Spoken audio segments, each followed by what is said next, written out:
একজন ভাই আমার প্রশ্ন করছে যে বাংলাদেশে যদি ইসলামিক আইন চালু হয় তাহলে তো বাংলাদেশের মানুষের হাত থাকবে না। তার মানে কি ভাই আপনি চোর? আপনি ভয় পান কেন?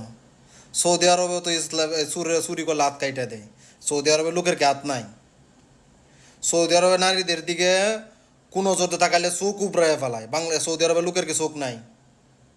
আগে নিজে ভালো হন, দেখবেন সমাজ ভালো হয়ে যাবে এমনিতেই।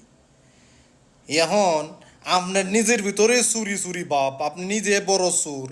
আপনি চিন্তা করতেছেন যদি ইসলামিক আইন বাংলাদেশে চালু হয়, ইসলামিক দল ক্ষমতায় আসে, আমার নিজেরই তো হাত থাকবে না, তাই আপনি ইসলাম বিরোধিতা করেন। ঠিক আছে? তো যদি মুসলমান হয়ে যদি আপনি ইসলাম বিরোধিতা করেন, তার মানে বুঝতে হবে আপনার ইমানে ঝামেলা আছে, গন্ডগোল আছে। যদি আপনি মুসলমান হয়ে যদি একজন ইসলামের বিপক্ষে থাকেন, তাহলে বুঝতে হবে আপনার ইমান নাই।